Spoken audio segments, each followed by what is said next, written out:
Olá, meus amigos, olá, meus irmãos, a graça e a paz de Jesus seja com todos. Graças a Deus estamos mais neste momento podendo aprender com as escrituras de nosso Deus, amém? Estaremos finalizando Hebreus, estamos na última parte, lendo Hebreus de número 13, e olha que a palavra de Deus nos ensina. Seja constante o amor fraternal, não se esqueçam da hospitalidade, foi praticando-a que, sem o saber, alguns acolheram anjos. Lembre-se dos que estão na prisão como se aprisionados com eles, dos que estão sendo maltratados como se fossem vocês mesmos que o estivessem sofrendo no corpo. O casamento deve ser honrado por todos, o leito conjugal conservado puro, pois Deus julgará os imorais e os adúlteros. Conservem-se livres do amor ao dinheiro e contente-se com o que vocês têm, porque Deus mesmo disse: nunca o deixarei e nunca o abandonarei. Podemos, pois, dizer com confiança: o Senhor é o meu ajudador, não temerei. O que pode fazer o homem? Lembre-se dos seus líderes que lhes falaram a palavra de Deus. Observem bem o resultado da vida que tiveram e imitem a sua fé. Jesus Cristo é o mesmo ontem, hoje e para sempre. Não se deixem levar pelos diversos ensinos estranhos.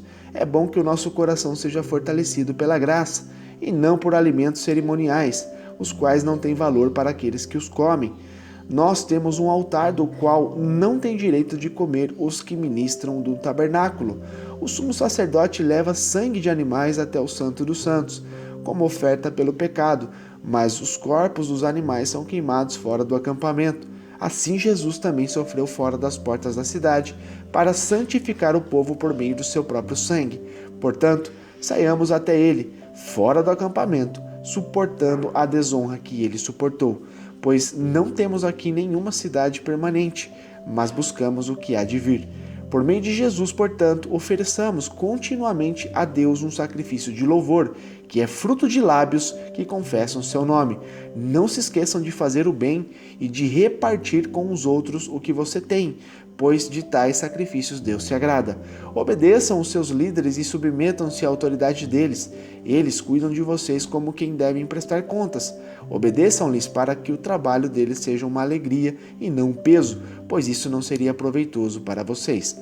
Orem por nós, porque estamos certos de que temos consciência limpa e desejamos viver de maneira honrosa em tudo. Particularmente, recomendo-lhes que orem para que eu lhes seja restituído em breve o Deus da paz, que pelo sangue da aliança externa trouxe de volta dentre os mortos o nosso Senhor Jesus Cristo, o grande pastor das ovelhas. Os aperfeiçoe em todo o bem para fazerem a vontade dele e opere em nós o que lhe é agradável, mediante Jesus Cristo, a quem seja a glória para todos sempre. Amém. Irmãos, peço-lhes que suportem a minha palavra de exortação. Na verdade, o que eu lhes escrevi é pouco. Quero que saibam que o nosso irmão Timóteo foi posto em liberdade. Se ele chegar logo, irei vê-los com ele. Saúdem a todos os seus líderes e a todos os santos. Os da Itália lhes enviam saudações. A graça seja com todos vocês. Amém. Amém, meus amados? Aqui a gente vê claramente, o escritor de Hebreus, de número 13, traz estas instruções práticas, que são conclusivas, que nos mostram como servir a Deus agradavelmente, de uma forma que o Senhor se agrade de mim e de você. Ele inicia falando, olha, permaneçam, os destinatários desta carta aqui, mas que também são eu e você, certamente temos que exercer com constância o amor fraternal. Ele fala isso também lá em Hebreus 6:10. E o autor aqui temia que essa ideia de retornar de alguma forma ao judaísmo pudessem o quê? Impedi-los de encorajarem uns aos outros na fé. Para nós é a mesma coisa, meus irmãos. Eu e você que temos agora o conhecimento da palavra verdadeira, é a mesma coisa de temer que você e eu voltemos para as velhas práticas, voltássemos o quê? Para os velhos costumes, as velhas ideologias. Então é isso que nós temos que tomar cuidado, Temos que ter constância a esse amor fraternal, constâncias a essa palavra que estamos aprendendo de nosso Deus, amém? Não só aprendendo, mas também praticando. Então, quando ele fala sobre hospedaram anjos, aqui é uma referência, né, aos homens do Antigo Testamento que foram visitados por seres celestiais, né? Dentre esses aqui estão Abraão, que você vê lá em Gênesis 18, né, que ele recebeu um anjo do Senhor. Ló, em Gênesis 19, também recebeu o anjo do Senhor, né, que trouxe instruções ali para salvar eles ali de Sodoma e Gomorra.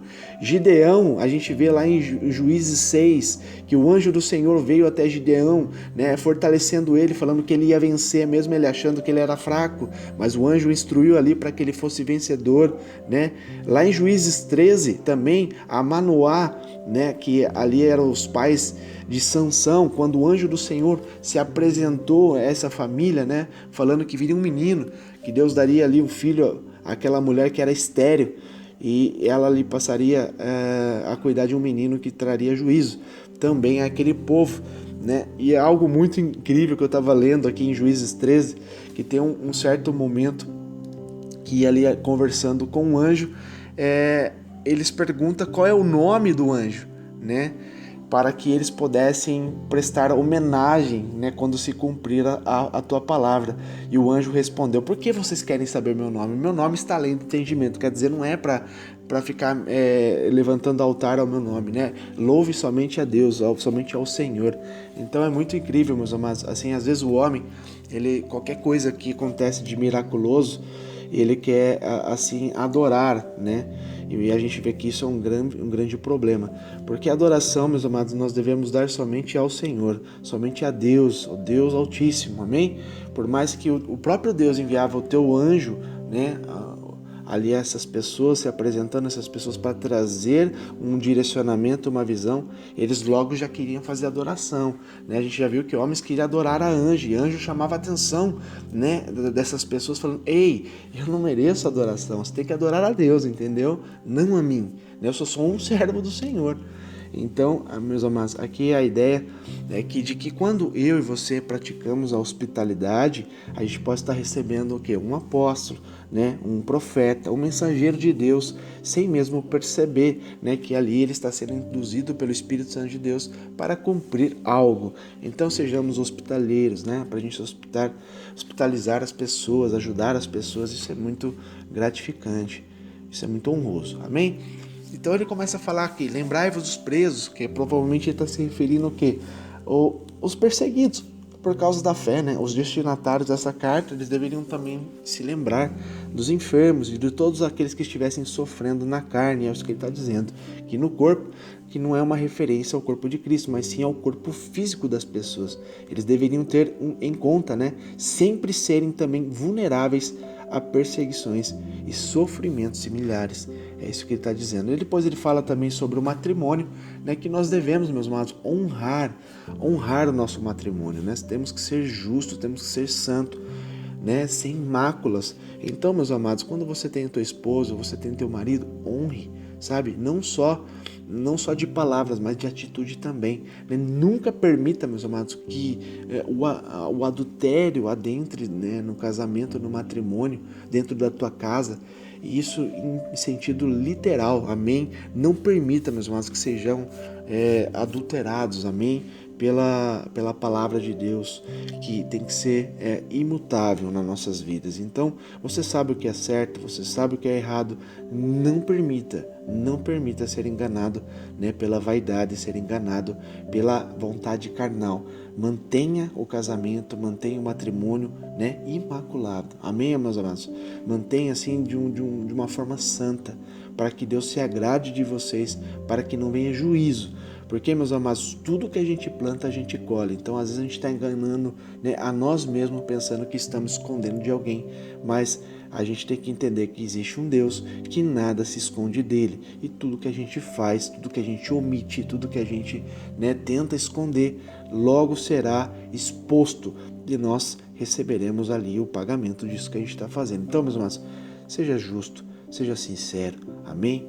Honre o teu cônjuge, honre o teu casamento, honre a tua família, porque isso é nobre, amém? O leito matrimonial, o leito aqui matrimonial imaculado deve ser mantido assim. Amém? É isso que ele está trazendo a respeito disso. Manter sempre o relacionamento, né, limpo, puro, porque Deus julgará os que assim não fizerem, né? Os que se dão ali à prostituição são aqueles que fazem concessões, geralmente de modo excessivo, sem controle. Então, meus amados, não permita que esses desejos sexuais adentrem na tua vida, seja tanto heterossexual ou homossexual. Meus amados, tem que tomar cuidado, né? Amém? Que Deus abençoe a todos. Ele fala também um pouco sobre a avareza, né, que é tratada ali no último dos 10 Testamentos. Moisés mostra isso, você lê lá em Êxodo 19, que essa atitude ela destrói a herança de uma pessoa no reino, meus amados. Literalmente destrói. A gente pode ver lá em 1 Coríntios 6, a partir do 9, que fala: não sabeis que os injustos não hão de herdar o reino de Deus? E aqui ele faz uma série, né, de coisas que faz com que a pessoa perca a vida eterna, perca, né, o reino do Senhor. Então é simples, meus amados.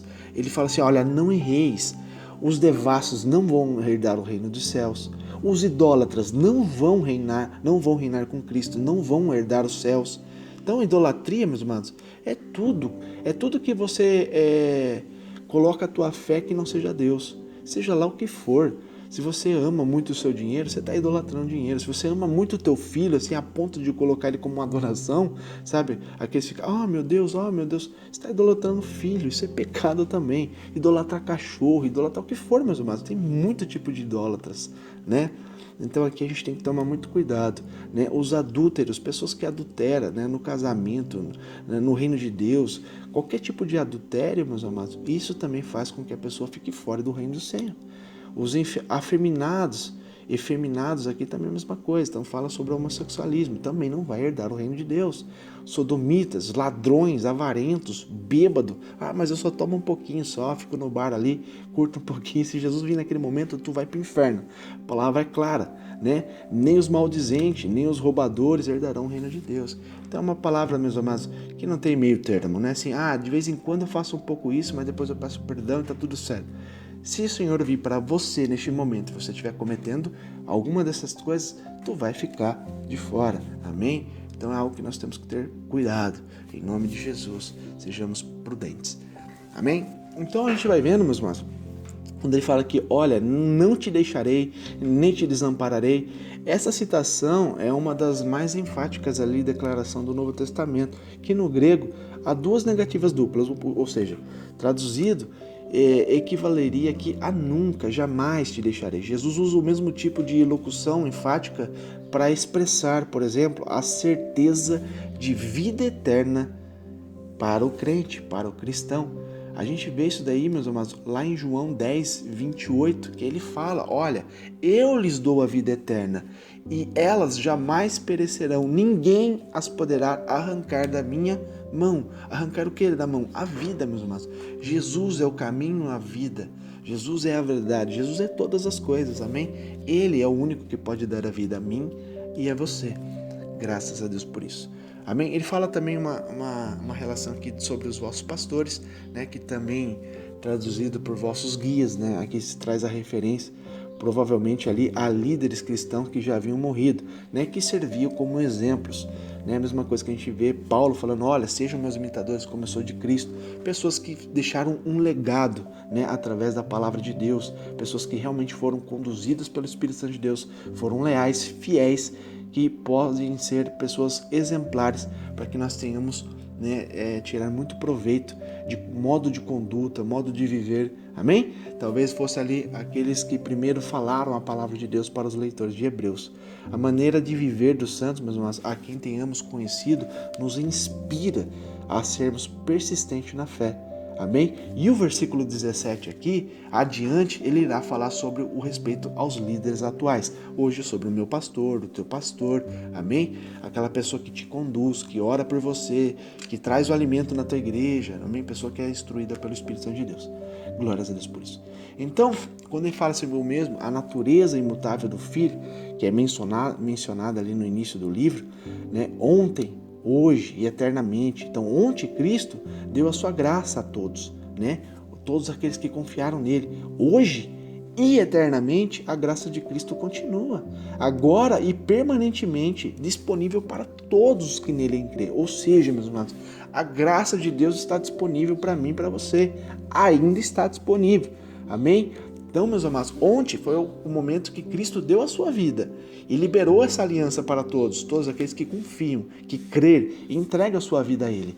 Agora, meus amados, hoje, o tempo de hoje e eternamente, nós viveremos pela graça de Cristo. Ela continua. Enquanto a gente está em vida aqui na terra, ainda está sendo pregada a palavra de Deus para todos aqueles que crerem na palavra de Deus, seja salvo. Amém? Quando ele fala aqui sobre doutrinas vazias e estranhas, ele está se referindo aqui a ideias que nada tem a ver com a verdadeira mensagem do Evangelho, e que podem até distorcê-la ou contrariá-la.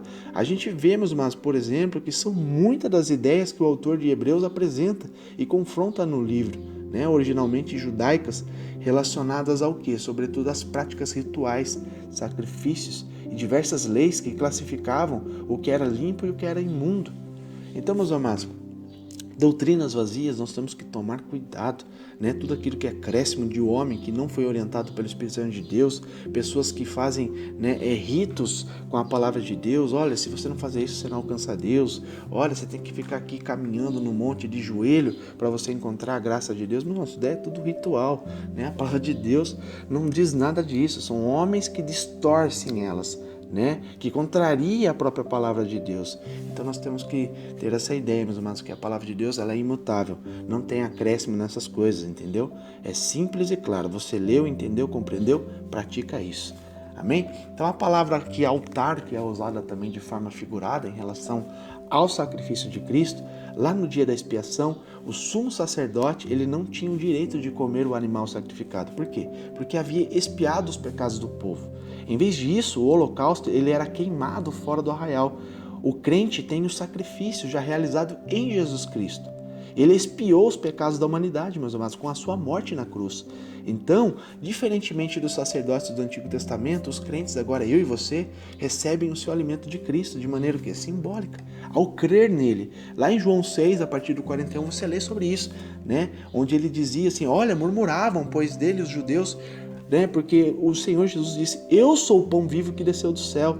E as pessoas começavam assim, você é pão vivo que desceu do céu, Jesus? Tu não és o filho de José lá? Seu pai não é aquele que a gente conhece lá, que é o marceneiro lá, que mexe com madeira? Como você fala que o teu pai está nos céus? Então Jesus ali chama a atenção deles, adverte eles, e ele continua enfatizando a palavra. Olha, ninguém pode vir a mim, se o Pai que me enviou não trouxer.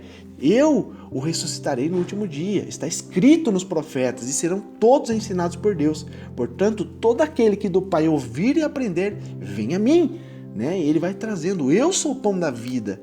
Os vossos pais, eles comiam maná do deserto, mas eles morreram.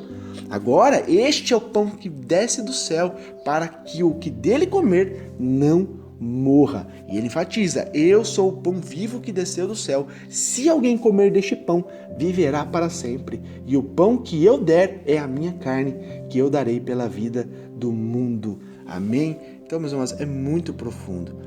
É muito profundo. Por isso que a gente faz uma vez ao mês, lógico, é uma cerimônia, é uma lembrança, é uma ordenança, bem dizer, de Jesus Cristo, que ele diz, porque a minha carne verdadeiramente é comida e o meu sangue verdadeiramente é bebida. Quem come a minha carne e bebe meu sangue permanece em mim e eu nele. Então, este é o pão que desceu do céu.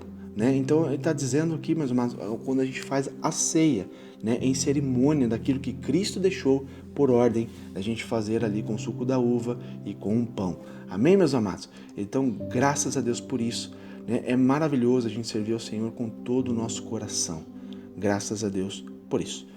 Então, meus amados, aqui tudo a gente vê, esses ensinamentos que está na palavra, é muito gratificante.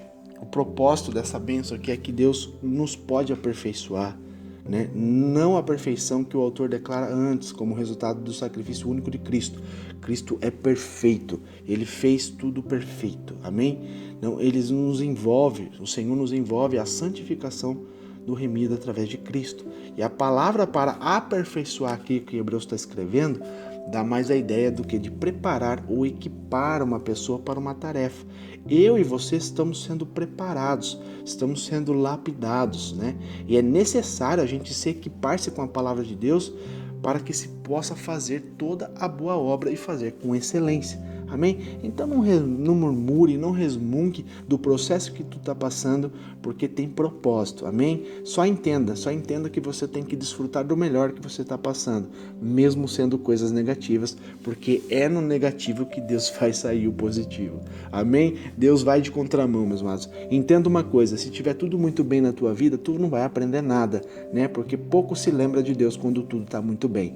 Então, quando as coisas apertam, quando o calo aperta, quando o Senhor te põe no estreito, te põe numa prova, num deserto, ali tu vê, né, a mão do Senhor agindo a teu favor, ali que você vai ficar sensível a todos os movimentos de Deus, é ali que você vai ficar sensível para ouvir a voz de Deus, é ali na espreita, ali no momento ali, né, que você vai ficar, meu Deus, eu preciso de um milagre, é ali que Deus vai e traz o milagre, meu Deus, aconteceu isso, eu preciso da ajuda do Senhor. Deus vai ali e te ajuda, no estreito, meus irmãos.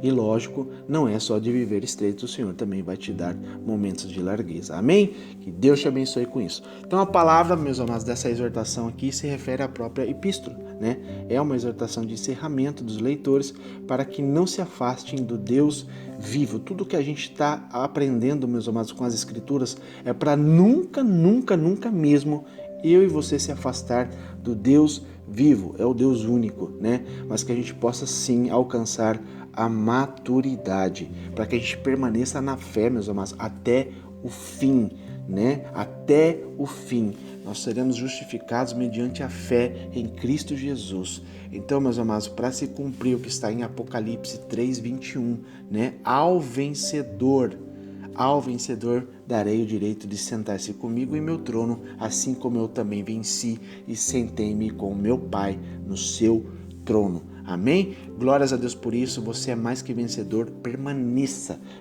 em Deus, permaneça fiel, permaneça com a sua fé inabalável, independente do que venha acontecer com você, porque momentos ruins vêm para todos, meus irmãos, não é só para os cristãos não, que crê na palavra de Deus, que é fiel a Deus, vem para todos. Amém? O sol nasce para o justo e para o injusto. A enfermidade vem para o justo e para o injusto. Não é porque você crê em Deus, que você é fiel a Deus, que você vai ser, né, poupado de algumas coisas. Pelo contrário. E muitas das vezes o Senhor ainda acrescenta mesmo na minha vida, na tua vida, coisas para mostrar e provar para os demais que Ele é Deus e que Ele tem livramento e tem salvação para nós. Amém? Deus abençoe com essa palavra. Fique na graça e na paz de Jesus.